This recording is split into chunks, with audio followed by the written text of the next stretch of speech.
ओम श्री गणेशाय नमः। मित्रों, आज इस वीडियो के माध्यम से हम बात करेंगे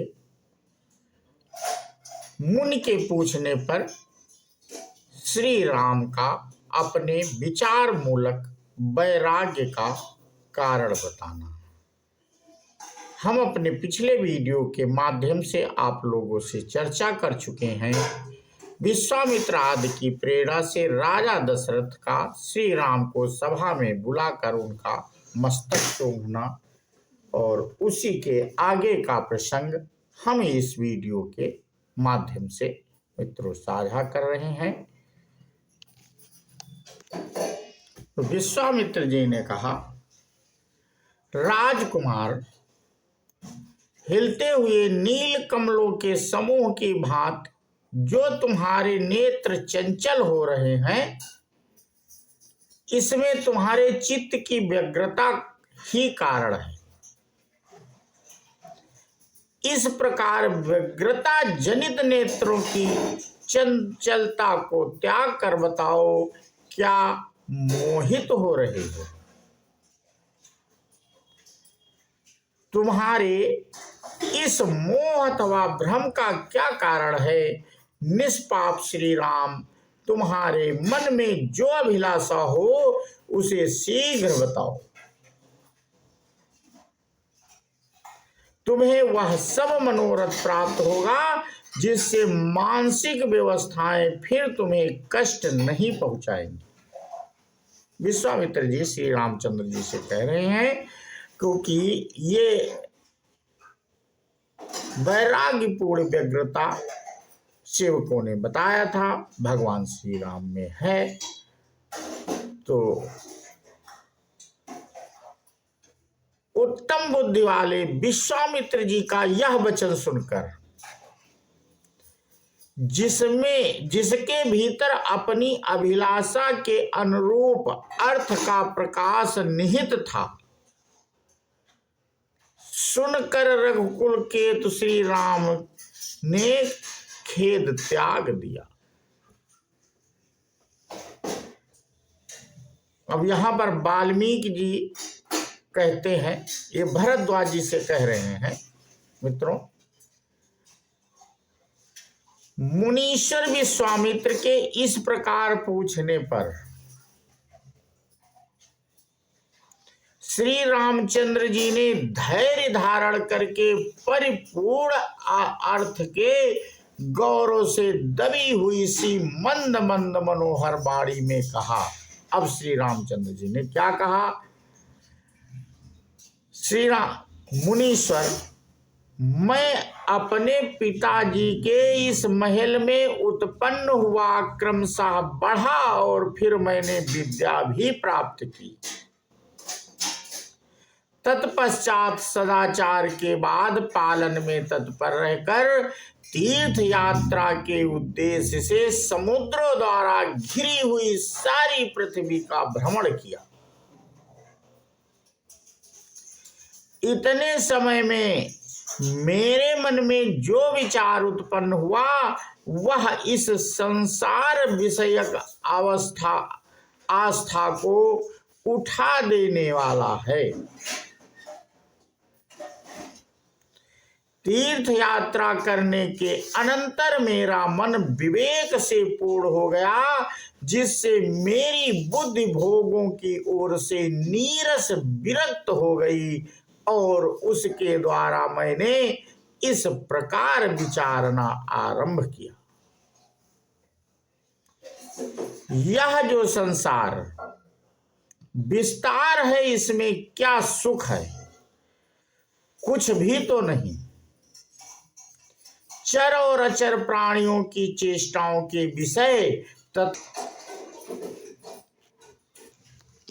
रहने वाले ये जितने भोग के साधनभूत पदार्थ हैं, सब के सब अस्थिर क्षण भंगुर, आपत्तियों के स्वामी अर्थात केवल विपत्ति में ही डालने वाले तथा पाप स्वरूप हैं। जैसे मारीचिका में जल न होने पर भी भ्रम से उसे जल समझकर उसके द्वारा मोहित हुए मृग वन में बड़ी दूर तक खींचे चले जाते हैं, उसी प्रकार मूढ़ बुद्धि हुए लोग संसार के पदार्थों में सुख न होने पर भी उनमें सुख मानते हैं और उसी के लोभ से आकृष्ट होकर इधर उधर भटकते रहते हैं। यद्यपि यहां लोग किसी के द्वारा बेचे नहीं गए हैं, तथापि बिके हुए के समान परवश हो रहे हैं। हम सब लोग मूढ़ बने बैठे हैं, इस माया से मुक्त होने का प्रयत्न नहीं करते। यह कितने खेद की बात है। संसार के इस प्रपंच में जो अत्यंत दुर्भाग्यपूर्ण भोग दिखाई देते हैं, ये क्या है, इस पर विचार करना चाहिए। सब लोग व्यर्थ ही उनके मोह में पड़कर भ्रांतिवश अपने को बुद्ध मानकर बैठे हुए हैं।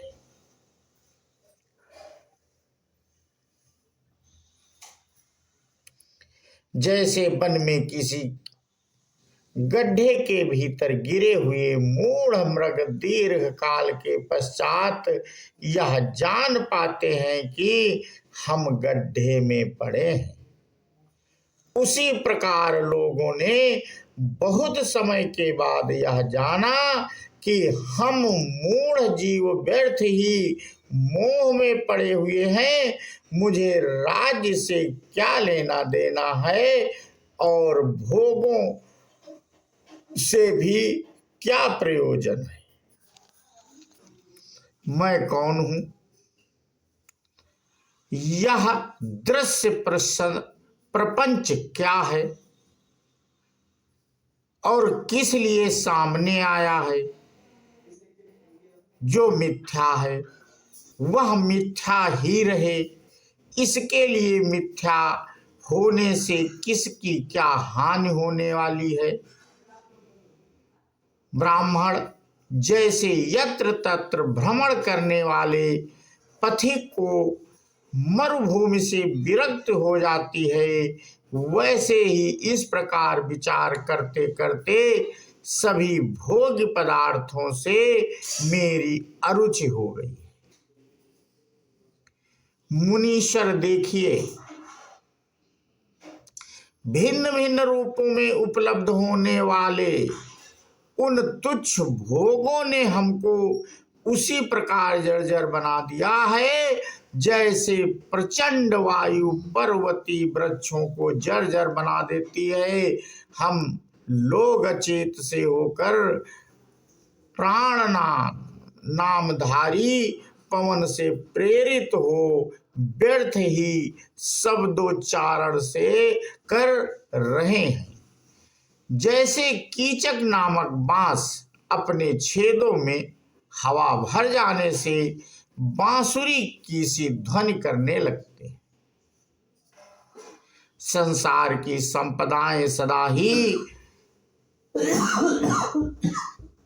वशना करती हैं, ये मनुष्यों की मनोवृत्ति को मोह लेती हैं, उनकी सदुर राशि का नाश कर देती हैं और तरह तरह के दुख दिया करती हैं, दुखों का जाल सा बिछाती रहती हैं। ये धन वैभव चिंताओं के चक्कर में डालने वाले हैं, इसलिए मुझे आनंद नहीं देते तथा बच्चों वाली स्त्रियों से भरे हुए घर भी भयानक विपत्तियों के आवास स्थान की भांति मुझे दुख ही प्रदान करते। ये श्री रामचंद्र जी विश्वामित्र जी से मित्रों कह रहे हैं, सुख नहीं मुने जैसे बांस और तिनकों ने आच्छादित गर्त गिरने के कारण प्राप्त होने वाले क्षुधा, पिपासा आदि दोषों का तथा बंधन आदि दुर्दशाओं का विचार करते रहने से बंधे हुए हाथी को कभी सुख नहीं मिलता, उसी प्रकार देह आदि पदार्थों की क्षण भंगुरता के कारण उनमें अनेक प्रकार के दोषों और दुर्दशाओं का स्मरण करके मेरे मन को भी शांति नहीं मिलती।